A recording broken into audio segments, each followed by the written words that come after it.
On today's episode, we're going to be talking all things Blackhawks and Sabres. With Nick Gismondi from NBC Sports, we're talking rebuild. How's that looking? And of course, with Sabres, they got Taylor Hall, and they've already made some big moves in free agency. We're talking to Joe Yerdon and Chad DeDominicis. Hit the music.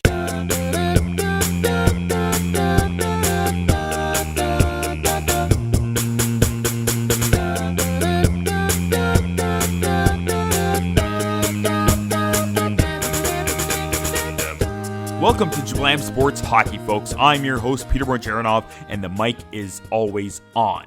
You can find me on Twitter at Russia98. You can find the full show at Jablam Sports. If you have any questions or comments, please tweet us. Use the hashtag Jablam Sports. That's JABLAM Sports. Please subscribe to us if you haven't done so yet, and click on the three dots in your podcasting app. Share our show with three hockey fans you know. Thank you, everyone. Remember, check out our website, go to jablamsports.com, see all our podcasts, and even game notes for each episode. You'll get links to all the things we mentioned on this show, including guests. For our podcasts, click on podcasts, and then hockey on this show specifically right on our website.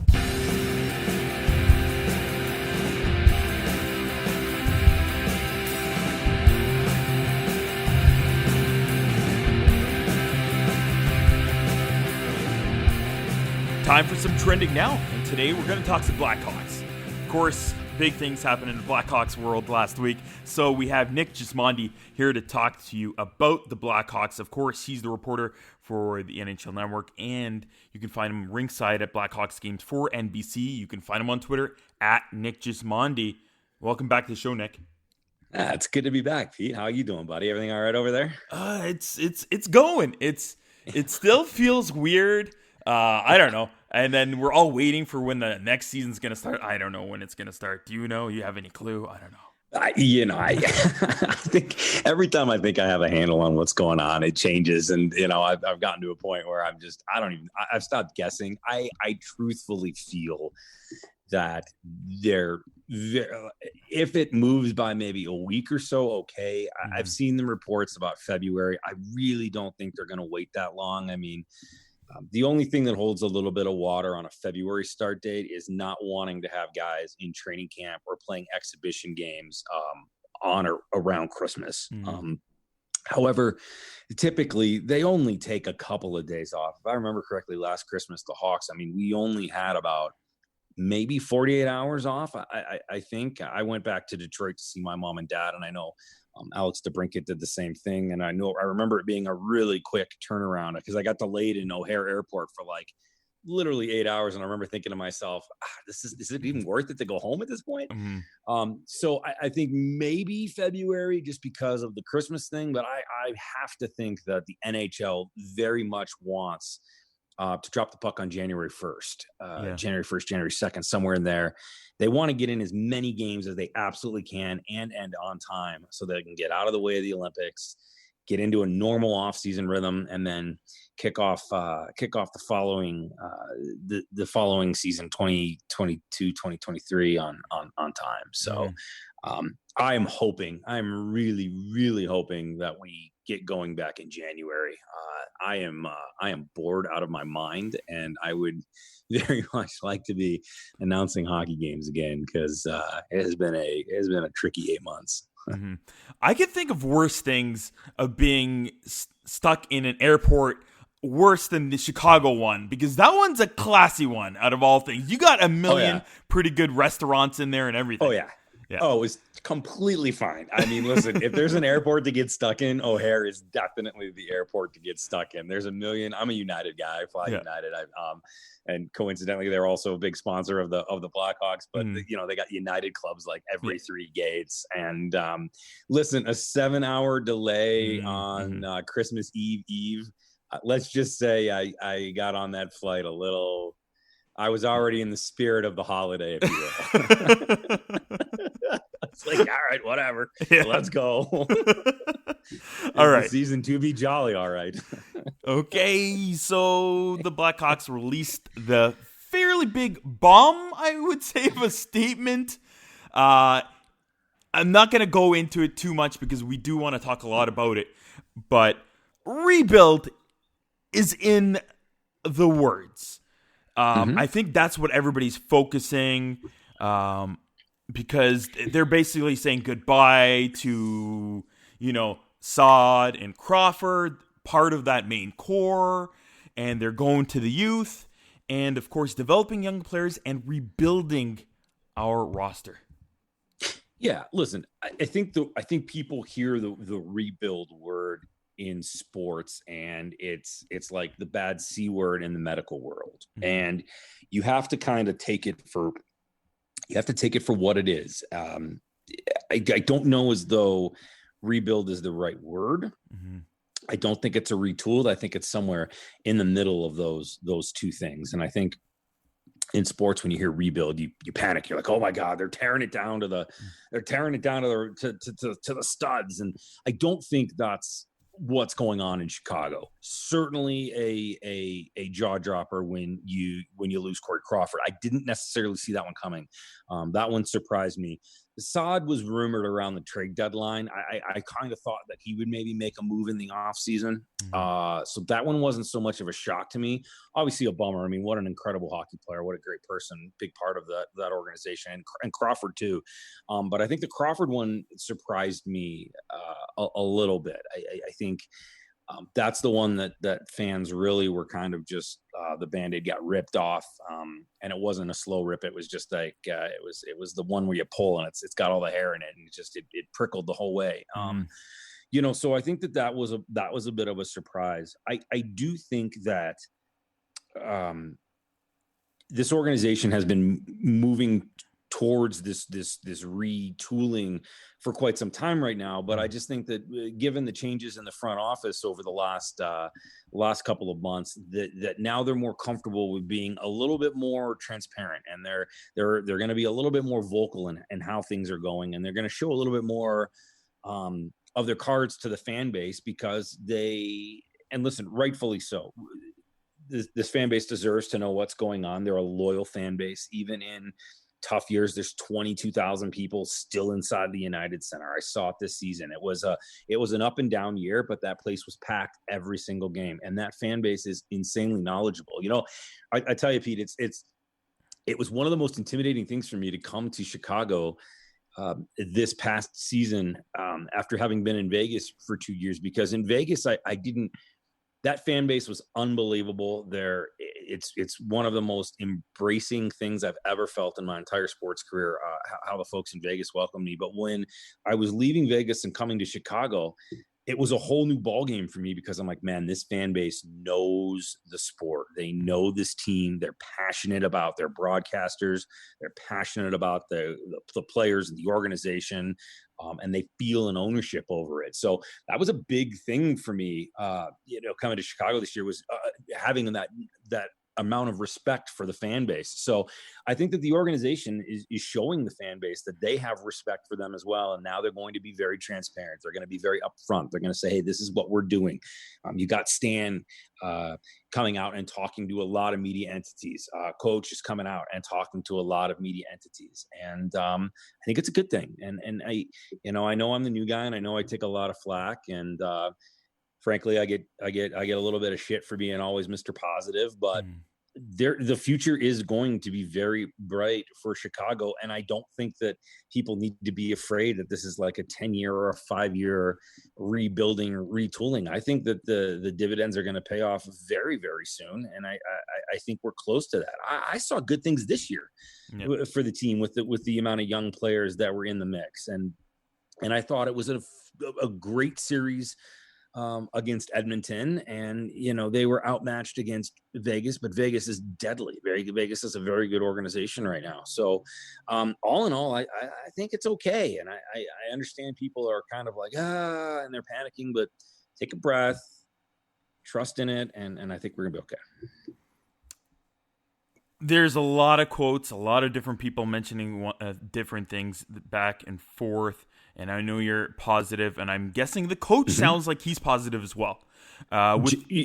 Yes. Yeah, with the interview from, I think it was Charlie Rumatoidis, he asked Colliton about the statement, and he's saying we're trying to win every night. I think that's the idea, that the coach's focus is to win every night, and that's, the environment he wants. It's not that he wants to have a different way with the business going on, but of course his is still gonna, no matter what, they're gonna still try to win these games. But he does seem like he's more relaxed, especially now, and I guess his job won't be on the line for a few more years, so he's even more with what they're going with management, right? I got a chance to really get to know Coach Colliton this season. We have a few very close mutual friends. A couple of guys that he played with, a kid that I coached that then went on to play professionally over in Europe and played with and for Coach Colliton. And, and everything I've ever heard about Jeremy before I got to know him was always positive. I'd heard about him before I actually started working for the Blackhawks, just because we had these mutual friends. And then I got a chance to get to know him this year, and the man is a very intelligent hockey mind. I think he's got what it's going to take, and he's got the demeanor that it's going to take to get the young group that's coming up with the Hawks what they're going to need to get there. And I think the biggest change is it's going to be not hard, but just different for the veterans and the core guys that remain. Jonathan Toews, Patrick Kane, Duncan Keith, Siebes. These guys have big voices. These guys are giants on this team. They're giants in the sport of hockey. I mean, they're legends. I mean, I would argue that they've all got most of them are in the Hall of Fame. Mm-hmm. And the couple that are maybe on the bubble are not really on the bubble, in my opinion. I think you got four Hall of Famers there in those four guys. So, they're used to a certain way, and Jeremy is very different than what they were used to. So there's an adjustment period there, and that's true for anybody. I mean, we've all been through situations in our life where we have a different teacher or a different boss, or in my case, a different broadcast partner. And sometimes it's hand in glove, and sometimes it's like, wait a second, that's not how that guy did it. And so there's an adjustment period, but I think that once everybody figures that out, and now that everybody knows that this is what we're doing, this is how we're doing it, this is the guy that's doing it, everybody's going to fall into place and get on board, because everybody's professional and everybody wants to win. Those core four guys want to win. The young guys want to make those four core guys proud of them and happy, and they want to win. The coach and the management, they all want to win. So the Chicago Blackhawks are not going to settle for mediocrity. They're not. They're going to do everything they can to win hockey games every single night. And they're not going to win every game every single night. They might have some tough stretches, especially coming up in this season with who knows how it's going to go or how many games they're going to play. But I think the important thing for fans to understand is that this organization is committed to winning. They do want to win. There's not a single person, at least from my perspective, as a longtime hockey guy and a longtime broadcaster in that organization, that's just like, we'll just coast. It's fine. We're one of the best sports franchises in the world. We're one of the most respected hockey organizations. We're an original six, but we'll just kind of coast. That is not, and I'm very, very confident in this, that is definitely not the mentality of the Chicago Blackhawks we talked about. The big one that some people were talking about, and I don't want to put you on the spot too much, but okay. Ex and retired Blackhawk, NHL All-Star, you could say, enforcer John Scott on his podcast last week, dropping the gloves. Yes. He said, I would be upset if I were Toews or Kane. I would be embarrassed if I was the organization. If I was a fan, I'd be like, great. I complained and they answered me. So guess what? I'm going to keep complaining and they're going to keep doing whatever I want.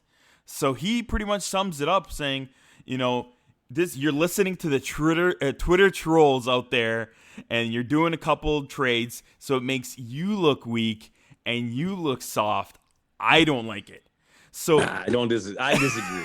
I disagree with John. I love John Scott. I disagree with that drastic of an assessment, and I get what he's saying. Give a mouse a cookie. that whole thing. Mm-hmm. But I think it shows a lot. Like I said earlier, I think the organization respects the fan base. I don't think that you are going to have the fan base dictating, policy for the Chicago Blackhawks. That's not how this is going to go. And I think that Stan has made that clear in the media that he's done, that, sure, he sees the criticism, but he doesn't necessarily, it doesn't bother him, and it doesn't affect him. He's going to do what he feels is right by the organization and by the logo. And I think that they just felt that, hey, that this is a time to make a statement and to come out and say something. I don't think that it's a blanket. We're just going to give in and give them everything they got. I like it. The fans should like the fact that there's going to be transparency, and the organization should like it too. I don't know. I don't know Cap and Kaner and Siebes and Duncan well enough to know what their reaction is to that letter. I can say this. I can say that those four are four of the most professional, most respected, most iconic hockey players that I have ever been around in my entire existence in this sport, and that their voices will carry a lot of weight. So whatever they think and whatever they have to say will be heard within that organization now. And in regards to the letter and to the giving in, I don't know. I mean, my philosophy, Pete, has always been, I ignore the criticism. I mean, you know how it is. I mean, you're never going to make everybody happy. I mean, there's always somebody out there, no matter how good of a job you do, or how good of a job you think you do, or how good of a person you are, or how good of a person you think you are, there's always going to be somebody out there that's going to try to throw something at you. And, this is not the philosophy of the Chicago Blackhawks, but my personal philosophy is that if I'm not asking you for advice, I'm certainly not giving any credence to your criticism. So I just ignore it. And I think that for the most part, the Blackhawks do as well, but they definitely respect the fan base, and they respect them enough to be transparent with them. Well, maybe they weren't totally upfront with the interview that Lazarus had for The Athletic with Jonathan Toews, because he pretty much was a little shocked, and he responded with saying, "We prepare ourselves to win a cup. I've never been told that we're going to be going through a rebuild. Nobody's ever communicated with me for that matter." So it comes as a complete shock. When he makes that kind of statement, I'm guessing maybe he hasn't been told. And as well, is there a possibility, I'm not saying that there is, that maybe more, because we're still, like, they use the words rebuild, and, maybe some of the core weren't told it. Is it still possible that one or more of the core could still be moved? A couple things to unpack there. Yeah. First of all, I don't think that Jonathan Toews was informed of what was going on, and I think that more of the transparency that has come out now publicly is sparked from the captain's desire to want that. And again, I have not spoken to Jonathan Toews. I'd love to talk to him more often in the off season. I think he's one of the most impressive people I've ever met in my entire life, not only on the ice, but off of it. It's funny. I said this a couple of times this season to a few people. They asked me my first impressions of him, and he's got a gravitational pull to him. I did a couple of events with him, and I did one charity event with him, and you're kind of in awe by the guy. And I mean, I got some pretty impressive friends in the NHL that are still playing and that played. And they're impressive, but like when you're around Jonathan Toews, you're just kind of like, yeah, all right, you're the boss, dude. You tell me. Like, you say we're going through that wall, just tell me how hard and point. So I think his voice carries an immense amount of weight in that organization, and it should. So as a good leader does, he speaks when he needs to speak. And a guy like Jonathan Toews doesn't speak up too often, or doesn't speak out of turn too often. So the fact that he spoke when he did and said what he said, it carries immense weight. And you saw the reaction, and it is now got dialogue going. It has now got things kind of moving in a direction that maybe makes them feel a little bit more comfortable, that core four. I do not think that core four wants to leave or wants to go anywhere. I certainly don't think that that you're going to see Jonathan Toews or Patrick Kane go anywhere. I think their legacy is Chicago. I think they know that Chicago's their home. Chicago has done very well for them and they for the city. And I just don't think you'll see those guys go anywhere. I've seen the rumors about Duncan Keith not wanting to endure a long rebuild. I don't think this is going to be a long rebuild. So I think Duncan Keith will stick around, and I think Seabrook wants to be there too. I mean, his family's there. He's bled for that organization. He just went through a bunch of surgeries so that he can give back to the game and continue to play the game he loves. So I don't see him leaving Chicago. I think the only fear with Seabrook is potentially the expansion draft in Seattle. But that's a bridge we'll have to cross down the road. But I personally, and I have no inside information because I just haven't talked to anybody in New York, any of those four guys. I just personally don't think we're going to see them go anywhere. Hopefully they don't. I enjoy watching them there. And I was at the first game. I was at Patrick Kane's first game when he scored the shootout winner against the Red Wings. And that was glorious to see with the stadium in the United Center go nuts. You know what's funny? I've mentioned this a few times, and maybe I've mentioned it here. I've been a broadcaster for 25 years. I've been in the NHL now for 3. It's been, I don't even remember the last time I actually got nervous about an interview. But when I interviewed Patrick Kane after his 1,000th point this season, it was the first time I was standing in the hallway behind the bench. They were going to win. He was the interview. It was in front of 22,000 people at the United Center. It was going to be live on NHL Network, live on NBC, live on NBC Chicago. And I was just like, it was like a massive moment. I mean, 1,000 points in the NHL, unbelievable. So yeah, I got nervous. And I wasn't nervous about like screwing up because it's like, whatever, I've done a million interviews. I was nervous because it's like, I didn't want to screw it up for Kaner. Like I wanted to tee him up perfectly. And he's such a brilliant speaker and he's so good with the crowd. But like, I was nervous for that moment because I'm just like, man, this guy is a rock star. He's a legend. He's an icon. This is a huge moment in his life and his career. It's a huge moment for the Chicago Blackhawks. I'm like, just get out 3 solid questions. Don't stutter. Just get out 3 solid questions and let him take it. So yeah, no, I'm hoping that those guys will stick around too because they're a lot of fun to be around. They sure are. I'm glad you mentioned about Captain Series Jonathan Toews, how his words really stand out in everything he says, because he was a really big part too of the return to play and the bubble and the new CBA and everything he mentioned. It was good because he asked the right questions. He wasn't afraid to push the owners into wondering what are they going to do here or there. So it was, and I didn't even know that he was that kind of guy, and he, that no matter what he said, it was really important. Everybody listened. Everybody listens when he talks. He's an alpha's alpha. If I played for John, I like to be the leader. I feel like I'm an alpha too. I like to lead. I like to be that guy. When I played hockey, I was the captain of my team. Growing up in Detroit, playing AAA, and I've always sort of been looked at myself as that guy. Jonathan is a guy though, like you get out of the way for it. You're like, okay, you're a leader. Like if I was in that locker room and if I was playing for the Chicago Blackhawks and I had that alpha mentality, I'd look at Jonathan Toews and I'd be like, yeah, no, it's you.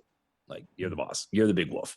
You lead. You show us the way. I'll follow you. And even I look at hockey as a family and as a team. And when you work for an organization or when you cover an organization specifically, yes, I'm a journalist, but my job is to report things fairly. But I'm never going to put anybody in a bad spot. Hockey's a family, hockey's a brotherhood, and I never played in the NHL obviously, but for me it's a big family. So I would follow Jonathan Toews if he said, hey, this is the direction we're going, I'd be like, okay. Like I said earlier, if that guy's like, go through that wall, I'd be like, yes sir, no problem. It's on fire and it's gonna crumble, but I'm going through it for you. So I think whenever he does speak and whatever his opinion is, it will matter. It does matter. and it matters to a lot of people. When he speaks, the media listens. When he speaks, the organization listens. And I think the most impressive thing about him is that he knows he has that power, but he doesn't abuse it. I mean, you saw him speak out for what might be one of the very first times, just a couple of weeks ago, and momentum and traction happens, and he knows that. He's smart enough to know that he has that power, but he's also a good enough human being to not abuse it. Yeah. All right. Before we go, they are moving in that youthful direction. I am one person, and we won't talk about this too much. They moved Saad and Gilbert for Zadorov and Lindholm. I am a big Zadorov fan, so I'm actually glad that they got him. Yeah, me too. Yeah, and then they moved. They didn't resign Crawford, and it seems like he was a little devastated, and obviously a lot of the fan base is. But for sure, Bowman said he wants to go younger, and he wants to give an opportunity to these young gentlemen. So they signed Malcolm Subban, 2 years, 1.7, and there's Colin Delia and Kevin Lankinen, I believe, for a chance to compete for that starting number one job. Who do you think is it possible, or it's totally up for grabs? What do you think? Yeah, I think it's completely up for grabs. I think that was the only one that surprised me this summer. I was just kind of like, wait a second. I've known Subi for a while now. I was with him in Vegas. I think if there's a front runner, he certainly has the most NHL experience out of those three guys. He's also going to be in a comfortable spot because he's got some other Vegas people around him there now in the organization. You got Ryan Carpenter, who was with him in Vegas. Brandon Peary now comes back from Vegas, and they've been together in the minors, both when they were with Vegas and when they were here. So there's some familiarity there. He's got some time in that room.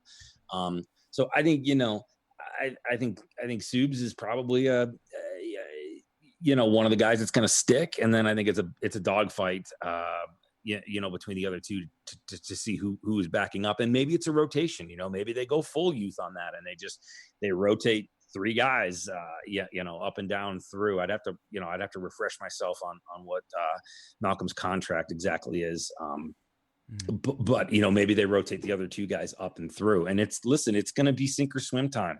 It's a big opportunity for Malcolm. I mean, he kind of played second fiddle in Vegas to Marc-Andre Fleury, obviously. And now he gets to come in and sort of prove that everything that he's done and everything that he's worked for and all the hard work that he's put in and all the guys that he's been behind and all the lessons that he's learned. Now he's got a chance to apply it. Now he's got a chance to prove it. Now he's got a chance to do it for himself. And I think that's very exciting for him. And, I know him well enough to know that he's up for the challenge. And I know him well enough to know that he's not taking it for granted and that he's been given a great opportunity here. And he's certainly working very hard in the offseason. And I think he's going to impress some people come training camp. All right. You can find him on Twitter at Nick Gismondi. Nick, thank you for joining us again. Pete, thanks for always having me, buddy. You stay healthy and stay safe, and I can't wait to get back to actual hockey here real soon. I can't wait either.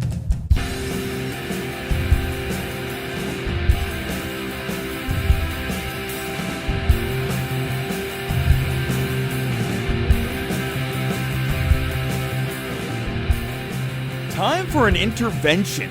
No, maybe not. Maybe not so much. I'm not ready for that yet. Let me stick to maybe some drinking during the pandemic, at least, guys. All right. It's time for a roundtable chat about the beloved Sabres. We have two guests on the show now. First, Joe Yerdon. He's a first time on the show. He's been with NBC Sports, NHL.com, and most recently with The Athletic, covering the NHL and, of course, the Sabres. You can reach him on Twitter at Joe Yerdon, and frequent guest on the show, Chad DeDominicis. He's the managing editor of SB Nation, of course, Die by the Blade, and the co-host of Expected Buffalo podcast. You can follow him on Twitter as well at CM DeDominicis. Guys, how are you doing? Doing great, man. Nice to be on. It's for little first time nerves, but I'll settle in. Chad? Yeah, for me, I guess it's the opposite. I'm good. This is like I said, routine for me. So I don't got the first time nerves at all here. I'm ready to go. Good. Are you guys excited about the changes so far, or are you already kind of bored and going? How long is this going to be till whenever the season starts? I think it's kind of different for us. Yeah. Because we're in a standpoint where the Sabres really haven't played a hockey game since March, right? So we did, what is that, 7 months that equates to of really nothing happening. And then now we kind of got like 2 weeks of like, oh, wow, that was cool. And then now we're back in the, all right, let's hang out for another 3 to 4 months. So it's it's kind of been rough running, that's for sure. Yeah, it's a lot of like nothing to like a week and a half of holy crap, there's a lot of new stuff, and holy crap, they got Taylor Hall, and now it's nothing. Wait till what, December, January maybe to see a training camp maybe. Like it's a lot of downtime to try to kill. Yeah, I've been sorry guys. I know for me it was a little bit hard as a bit of a Leaf fan with us being kicked out in. I guess it's not playoffs yet. Damn it. But you guys have been thirsty for something. But I will say this. Hasn't Kevin Adams, of course, ex-Maple Leaf, now GM of the Sabres, he's made some pretty good moves so far, no? Yeah, I think you can take some good with the bad. I think the good, I mean, the Hall move is pretty unassailable. That's a great move. Very unexpected. But then, you're signing Girgensons up for a 3-year deal that probably pays him too much money. But every new contract makes that contract look worse. Okay. Yeah. That comes out. Yeah, it'll be worse when like Mike Hoffman signs for like 1 year, $1.5 million just to join somebody. But yeah, like, I mean, it's weird, and it's, I think a lot of it's the Sabres' secrecy around everything that kind of fed into a lot of people's worries and doubts and this, that, and the other thing. I mean, the whole thing before the playoffs even like really ended was that, the Sabres were going to be working on an internal budget, and it's going to be, they're going to not spend a lot of money, and that went out the door pretty quick when you dropped a lot of money on Taylor Hall. So, and you got to pay Reinhart and Hallmark and Olofsson eventually here. So, but as far as like making the team better, I think a lot of the same issues that they've had the last 2 years are still there, and they haven't been addressed. So, I mean, you can make the offense a lot better, which it needs to be, which is, I mean, that's good. But a lot of the questions surrounding everything else are still there. Yeah, I'm just thinking about Joe is it's a battle I think I've kind of had with myself, and even on my podcast with the guests I've had on and talking with Anthony, we kind of go back and forth on it. I think I'm more positive than he is on it, but still it's an internal struggle. Is yes, they improved the offense, but how much did they improve the overall team if you bring back the same defenseman, the same goaltending tandem, and then you're going to rely on Ristolainen and Montour probably to play big minutes again because they did last year. It's the same coach. Why would I believe that'd be any different? So it's hard to really say that they made a drastic improvement. They improved on every other team that needed to improve, and that was their offense. They got that with Hall. They got that with Stahl. And you're going to have, and don't forget Cousins is going to be in there too. I mean, he's not going to go crazy. It's only 50 points, but the 25, 30 points you can expect out of him probably realistically. So, there's that, but then there's just still so many question marks. So you don't know when we're going to get a Cody Eakin, someone they signed. And as we mentioned with the contracts that are coming out, that not as bad as Girgensson, but still kind of looks like an overpayment for what you maybe could have got. Especially, with Howla sitting out there. So, yeah, I mean, he's made some good moves. There's been some head scratchers too, I guess, along the way, you could say. But, overall, for first-time GM, I think he's done well. Just, I think it kind of gets back to something we've talked about with Botterill. Like, yeah, you make some good moves, but you didn't really finish the job. And if you don't finish the job, then really how good did you do? Mm-hmm. Well, let's break it down a little bit. If you go to just the most recent moves, I know, Chad, you guys have posted on Die by the Blade. First off, most recently they signed Reinhart to the 1 year, 5.2, after an already bridge deal at 3.6 for the last 2 years. So is that also maybe a wait out of town deal, or is it just wait and see what's going to happen with Taylor Hall? Chad? No, I think it's just the market, right? Mm-hmm. I mean, you're in a situation where all these guys are getting 1 year deals. So I think kind of both sides looked at it. He's a restricted free agent next year still, so they still retain his rights. So it's a situation where I think ideally if everything goes well, that both sides would like to get something done long term. I think it's just kind of a year where Reinhardt's side kind of goes, all right, let's take this 1 year deal, let's reset and see how the market looks next offseason is probably the smart approach. And the Sabres for the same thing. They're very big into their 1 year deals this year. Stahl 1 year, Hall 1 year, Reinhardt 1 year, Allmark 1 year, Hutton is up in a year. So really they kind of set themselves up for a situation where if things go poorly this season, they can actually reset again, which is smart in a way, but it also set you up for a situation where things go really poorly, then you could have a major reset in your hands, and that's never fun. Mm-hmm. And then, of course, you mentioned that with the Allmark deal, he signs for the 1 year at 2.6. I don't know why it is, but it seems like some Sabre fans are unhappy about the contract. Is it that too much of a high of a cap hit? I don't get it. He was pretty good last year. What are maybe his comparables? What do you think, Joe? I think with Allmark, it's the fact that he didn't really hammer down that he was the number one. He was kind of the number one by default because Hutton had such a poor season. And when you're trying to get, and goaltending has been an issue here for a couple of years, and people are antsy for it to get figured out. It's a team where you look back in the not so distant past, and you had Hasek, you had Ryan Miller, you have Marty Biron. Like you had three guys, at least two guys that are Hall of Fame or Hall of Fame caliber goalies, and another guy who was just a very solid goalie. And then for the last 10 years, or basically since Miller's last season, so we're at 8 years ago, goaltending's been an issue, and there's been 1,000 other problems with the team in that meantime. But people, when they look at Allmark, they say, well, he hasn't stolen games, he hasn't been the wall, he hasn't done this. Why don't we just move on from him? And I broke down goaltending numbers at the end of last season, where the PK save percentage was terrible for both guys. I mean, they were both like an 830. They were both like 830 when trying to kill off penalties, and that stinks. I mean, that's really bad. But Allmark at 5-on-5 was outstanding. He was top 10 in the league. So as long as you don't take penalties and as long as you get your PK figured out, maybe things can be okay.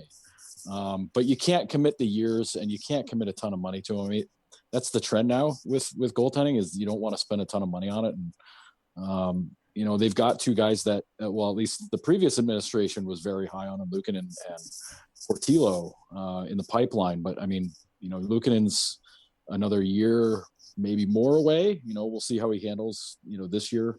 And then Portillo is just going to Michigan. So, I mean, he's at least a few years away. So, there's not an answer immediately on, very immediately on the horizon, but you're not going to go out and committing 4, 5, 6 years to a guy like Jacob Markstrom or somebody like that to say all right, well, we got goaltending figured out, we'll let these kids just do whatever.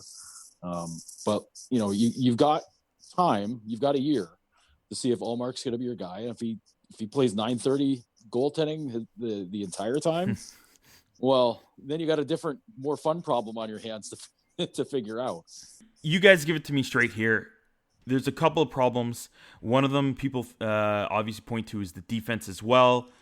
Is Ristolainen good or bad? I get mixed results from everybody. Some say he's fine. Some say he's an all right number 2. Some say he should be shot out of a cannon as fast as possible. Which is it? Well, I mean, I'm going to fall in the, and I got to think Joe's going to agree with me. I'm going to fall in the he's not so good category. And it's really, I'll say this about Ristolainen in a trying to be nice to him sort of way. The organization itself has done no favors for him, putting him in the situation they put him in, all the way going back to when he first entered the league. So I'll give him that. Having said that, we are where we are now. He's 25 years old. Like this is the guy. There's no more developing. This is who he is, and he's just not a top pair defenseman in this league, and that's plain simple.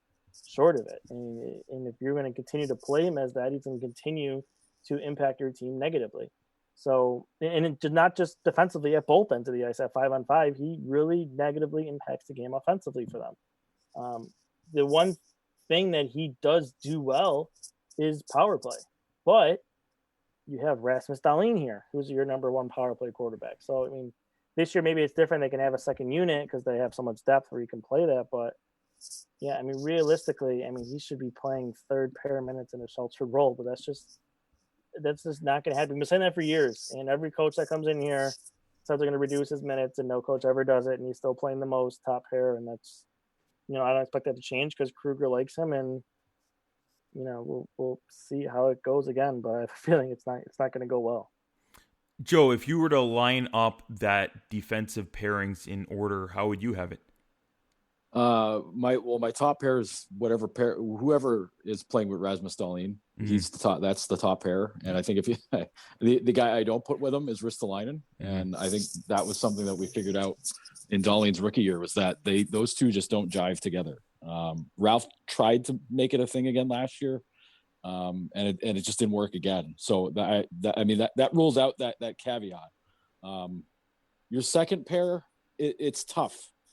Because Ristolainen's in a perfect world, in a vacuum, maybe on Earth 2, he's the guy that didn't have to play on the worst Sabres team in history in his rookie season and play 20 minutes a night for a team that was trying to lose. Maybe things are different there, and he doesn't pick up bad habits, and he doesn't just kind of fall into these bad ways where a lot of his natural talents and abilities just kind of get lost in the shuffle from playing on just god awful hockey teams. But in reality, yeah, I think you want Ristolainen to be on a third pair, and you want to have a left-handed defenseman to play on the other side of him.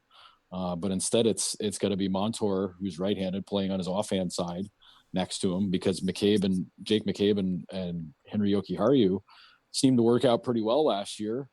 But I don't trust that pairing to be your number two pairing. So instead, I've got a number one pairing with Dahlin and Colin Miller, and then I've got two pairings that I would love to be my third pairing, but I can't make them both be a third pairing because that means playing my first pairing 30 minutes a night every night, and that's just not going to work. So you guys both like the Jokiharju edition, eh? Oh yeah, for sure. I mean, he's, I don't know kind of where Joe is. So he's only 20, 21 years old. So, you got to be careful kind of what you do there with him. But, yeah, I mean, that was Jason Botterill's parting gift, I guess you could say. The robbery he pulled for that Nylander for Jokiharju straight up trade, because that looks like that's just an absolute steal. And, he was great for them. Maybe down the road in a couple of years as they both get older and get into the mid-20s, maybe Dahlin Jokiharju can be a top pair for you, or maybe you want to have them separate. But I think he has top four defensemen written all over him for sure. Yeah, Henry's abilities that he showed last year, and I think the thought that when they got him was that he was going to be a right-handed offensive puck-carrying defenseman, because it seemed that one of the reasons Chicago bailed on him was that they had Boquist coming, they had other defensemen that they liked more on the way up, which seems baffling to me, but they passed on him because they said, well, this guy doesn't really hit people, he doesn't really defend that well, and then all he did all last season was play really solid defensively. It didn't hurt you at all offensively, and became a guy that just he basically stole a position out of camp. I mean, injuries helped out too, but he made it so that he was not going to be in Rochester at all last season. So yeah, he's outstanding. I worried a little bit how his play was the last maybe few weeks, maybe month of the year, but I mean, so much was going wrong with the Sabres by that point. That I don't know if it was an example of his play or the team's play in general. Yeah, I was actually kind of surprised that Chicago let him go, especially having a guy kind of like a Nicholas Hlamerson, a part of their core for so many years. It baffled me as well. So let's go to the big fish. The big fish. They go and sign, you could easily say, the biggest free agent forward out there, the Hart Trophy winner, Taylor Hall. Joe, when was the last time the biggest fish in free agency was signed by the Sabres? Would it be wrong to say Kyle Opozo? Because I guess he was that year after what's his name went back, right? Stamkos went back. Yeah, Stamkos went back to Tampa. So yeah, I mean, comparing Stamkos to Opozo, not fair. Yeah, because he was. I mean, Stamkos was the absolute number one prize, but he stayed. But Opozo was a really big one. But everybody else they chased. I mean, the Sabres were all in after Stamkos if he wasn't staying in Tampa. They were all after Brad Richards and missed out there. Going back, what was that? 2009, maybe 10. Sounds right. I think. Gosh, time runs away. That was Leno is your prize after missing him. Oh yeah, Leno and Ehrhoff. Yeah, that was supposed to be the really super big spender summer, but but instead it was just the summer of mistakes. Which hey, that's happened in Buffalo before. But yeah, no, I mean that's the Sabres signing a guy with the caliber of Hall who. I mean, there are still people in Edmonton that say that he wasn't that good. That's a lie. He was. He 100% was. There's people that didn't like that he won the MVP with New Jersey. That's stupid. He completely was. The Devils team was not good outside of him. So to me, like that's an absolutely huge score, and it changed the perspective of everything for Buffalo's offseason because getting Eric Staal was that. I mean, that to me is a great trade because it addressed a humongous problem at center for them behind Eichel because they just didn't have, they forced Marcus Johansson to play out of position. That didn't work. Instead, you send him elsewhere where they're going to try him at center, which, at least he's got a former Caps coach there that should know better or maybe knows better than everybody else. I mean, we'll see, but getting Staal was a good move, but they didn't have any other pizzazz. Cody Eakin's not moving the needle. None of these other guys are really doing it. So, but Hall does everything, and that changes everything about what their team can do offensively. Like you can put him with Eichel, and it'll be explosive. You can put him with Staal, and you can run two lines out there that can be dangerous as hell. So, that to me makes everything with this team much more interesting. And I mean, hey, if it's just for one season, I mean, fine, whatever. If it gets you to break the drought, because that's where we're at right now with the playoffs, then hey, go crazy and run with it. But yeah, like it's staggering. It's completely stunning, and I know for a fact nobody had Buffalo on the short list for where he would wind up. No, I mean, when you're surprising the big names, you really pull something over on people. When the big guys are being like, "Whoa, never saw that coming." Yeah, the Dragers and the LeBruns are all like, "Whoa, never saw that coming." Like, okay, that's that's really pulling a rabbit out of your hat. I mean, hey, good for the Sabres for doing something like that because let's face it, if the rest of their offseason progressed without him, everybody in this town is just like, Jesus, this is another 70-point team. Yeah. In an 82 game season, this is a 70-point team. They're not going to make the playoffs. Jack's going to want to get traded. Everybody's going to, they suck. Let's go Bills. Like that's the entirety of the assessment of their offseason if they don't get Hall. Yeah. Yeah, and I think too, we give Adams credit for doing that, but honestly, I think the majority of the credit for the reason that Hall is here is Ralph Kruger. I think if Ralph Kruger is not the coach of this team, Taylor Hall doesn't entertain the Sabres at all. Yeah. I think a lot of that goes to Ralph Kruger. He liked playing with him in Edmonton. He has a lot of faith in him, and I firmly believe if Kruger is not this team's coach, he doesn't probably even answer the Sabres phone call. I want to point this out. I don't know. I'm not in Sabres Nation, but if I was, I don't feel the reception right now. I'd be ecstatic if Taylor Hall was coming to this team. Is that not what's coming out of Buffalo right now, or am I just reading it wrong? No, I think there is, right? I mean, there's excitement to it, that's you have that guy. I mean, I think some of the excitement maybe is dulled down that it's only a year, and you're kind of realistically like it's 1 year, and then I don't know if he's going to come back. We'll see, kind of thing. But no, I think there's genuine excitement. I think it's just kind of what we talked about at the top, right? There's also the realism of, okay, cool, we got these guys that are, Staal and Hall, and like, yeah, great, awesome, better offense. But like, as we've discussed this entire pod, there's the defense, there's the goaltending, there's, the bottom six of this lineup that you still kind of don't really know what you're going to get out of it. And, I'm not the biggest Cody Eakin fan, so I don't think you're really going to get a lot out of that. And so you're hoping your top two lines can carry you. You really still got to bank hard in the Jeff Skinner bounce back, which I think you're going to get, but still, you really got to hope you get that. So, yeah, although I think there's genuine excitement for sure, a lot of excitement. I think also there's, Sabres fans are pretty locked into this team and educated and know that, just because you got Taylor Hall doesn't mean they're going to be a playoff team by any means, especially with still some of the glaring needs this team has. Mm-hmm. Yeah, and most of the Sabres offseason, I mean, the offseason part one, anyways, when they weren't part of the final, the final 24, was basically, it was like if Sideshow Bob scene was written to describe a season, like it was just the Sabres stepping on rakes everywhere about everything that they did. It was the end of the season press conference with the Pegulas, and Kim Pegula tells the fans that they have more information than the fans do, and they know better when it came to keeping Jason Botterill, and then they fired him a week later.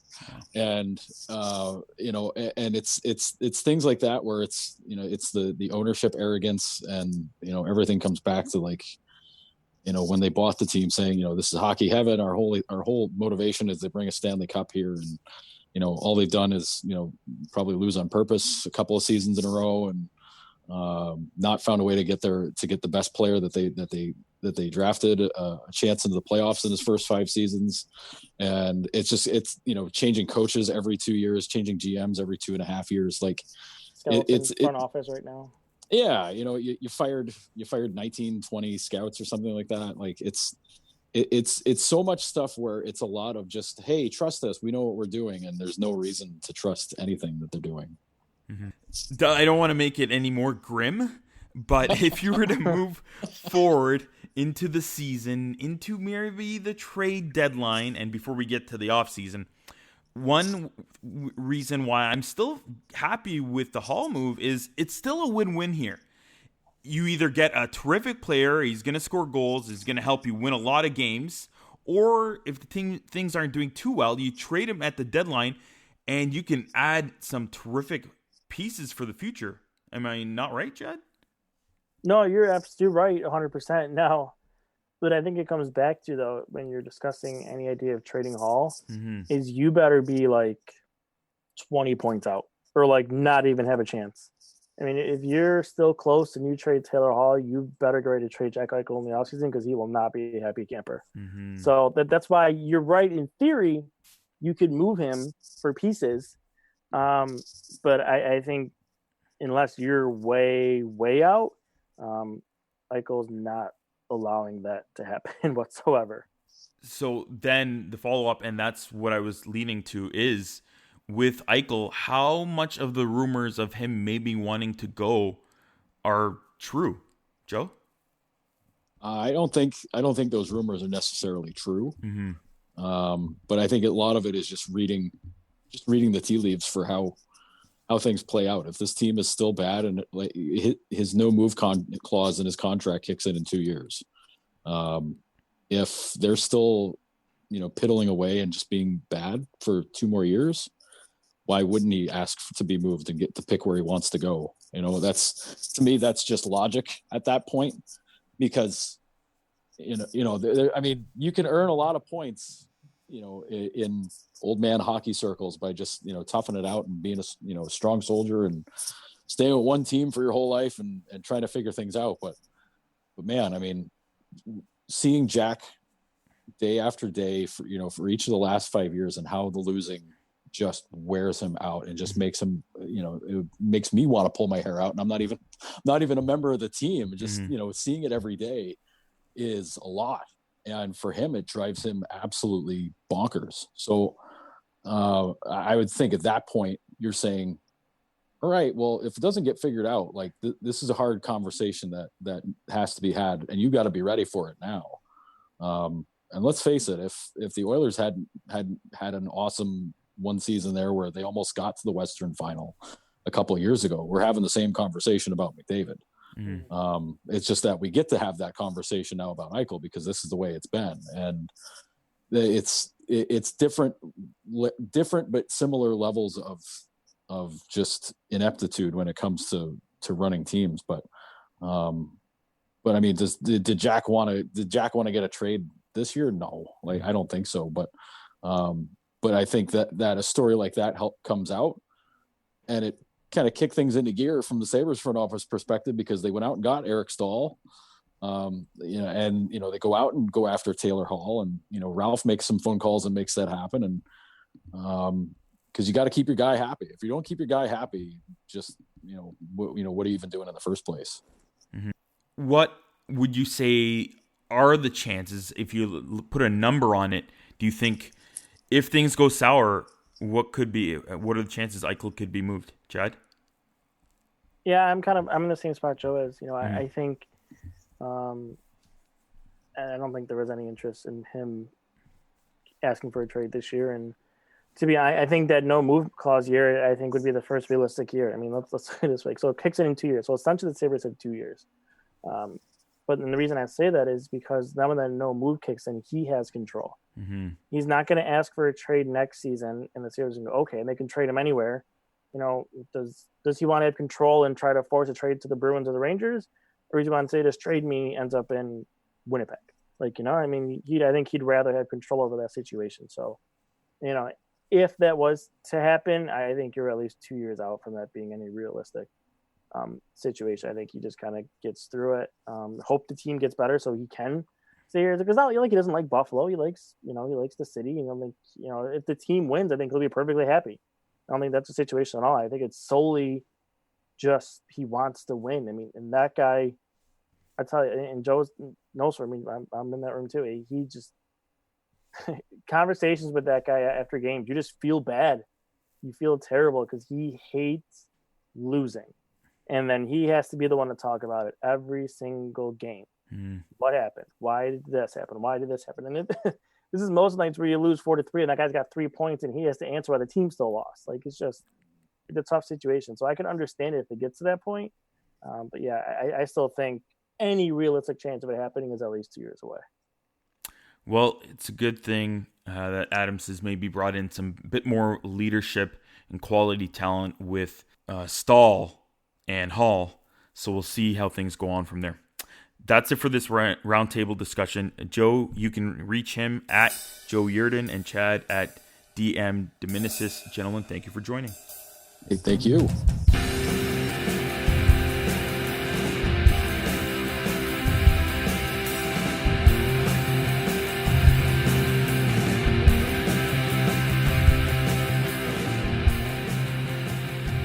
I want to thank this week's guests, Nick Gismondi, of course, covering the Hawks, Chad DeDominicis covering the Sabres. It was great having them on once again. And Joe Yerdon, we finally got to have on the show. We did have the round robin chat there covering the Sabres. Let me know if you liked that chat. We will be having it more often if you do like it, so let me know. You can follow me on Twitter at Russian98 or the entire team at Jablam Sports. And if you want, you can contact us on our website, jablamsports.com/contact. And of course, when you're tweeting us, use the hashtag JablamSports. That's JABLAM Sports. What are we going to be doing this off season now? Hey, it's all up for grabs. Let me know. I think we're going to try to talk a little KHL. So that'll be interesting. If you want to know any more, you can tweet at me, tweet the team at Jablam Sports. Let us know.